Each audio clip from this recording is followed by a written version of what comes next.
Good morning and welcome to Frank's School. This is the 143rd day of the 6-year first video. Enjoying a new culture. You know, I'm sort of sticking this in the middle of a bunch of stuff because what I was doing yesterday really was just so pleasant. And I thought I would share that. I'm sort of in the midst of having done a whole series, Hydra in my head, Just Say No, Degrow. A building at the moment is what I'm talking about, and then wood. I could probably say degrow fencing, because what I was doing yesterday was I was building fence. Well, whatever, building fence, and it was so pleasant. Anyway, out of all three of these subjects, really, it's sort of related.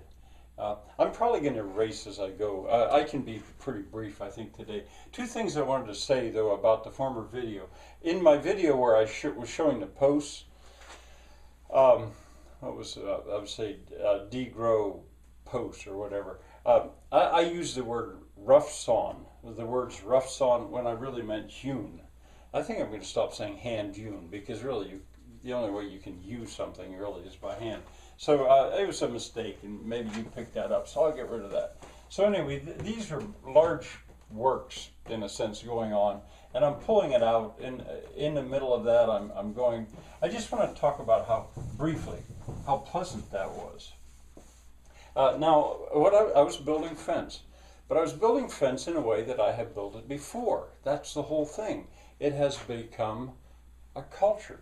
My culture, that term target lifestyle, when I was discussing that, an author was saying how traumatic that's going to be to not, when the lifestyle you've targeted is not possible anymore, and you have to make all kinds of new decisions about, well, how are you going to do it? How are you going to deal with one car instead of three, and things like that.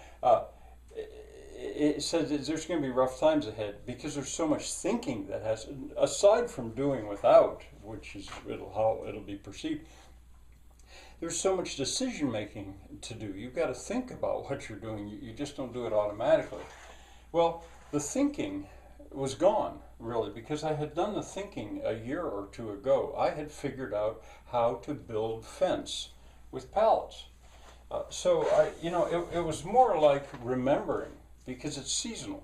I don't do it all the time. A lot of time the weeds are too high, or it's too muddy, or it's too wet, or there's too much other stuff to do, or I don't have the material. But everything was right, and so there is a boost, an excitement about discovering things, figuring out, here's the way to do this, and then learning it and teaching it. But that wasn't what I'm talking about. It was just so pleasant because I knew what I was doing. I had done it before. It was part of my culture. You might say, building fence, how can that be pleasant? Because I don't know if you ever dug a fence post hole by hand, but that's a lot of work. And if you're not doing it by hand, then the way guys do it around here is certainly not by hand anymore. They have a tractor there, which is pounding these posts made out of poisoned wood, pounding them into the ground or drilling them, and it's not, well, maybe they like it. For me, it is not pleasant. What I was doing was so quiet, and I was doing good work, and I knew I was doing good work, really good work. There are few tools. The only tool I really had was a nipper to cut fence wire, and the material was there. I had all these pallets. I probably had, I don't know, I might have had 40 of them. Well, I had them all laying in place. The pallets were there, wooden strips, those one-by-ones that I showed you that you just get free. Well, the pallets I get free too. And fence wire, I still haven't gone to a new roll. I'm just using pieces that have been around. And then shims for leveling it up, blocks of wood, which you can do later on. So the material was all there. It was quiet. It was easy.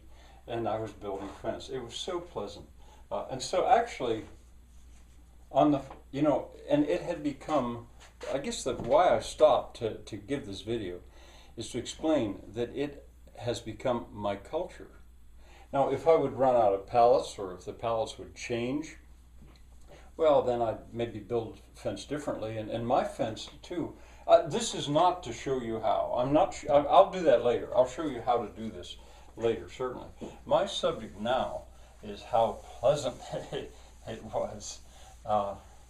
The pallets I can get currently, I can get between 50 and 100 a week, and at the rate that I was building fence yesterday, in little time I could build a lot of. I could use them all. Just keep doing it. And oh, cat, no, go on. You can't. Here was a book my mother had gotten me, or I think my mother got me, maybe my sister, building walls in the Pennine Hills somewhere in England. I don't know where that is, and I also don't know if with the light, if you can see that or not. But you know, that guy was doing something that you might say is similar to what I was doing, and here's some guys doing it.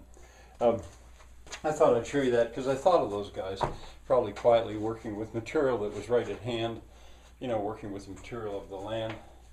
So the Pennine walls, I wanted to mention that, and I also wanted to mention the Portuguese socalcos, those terraces, which are all over the nation, really.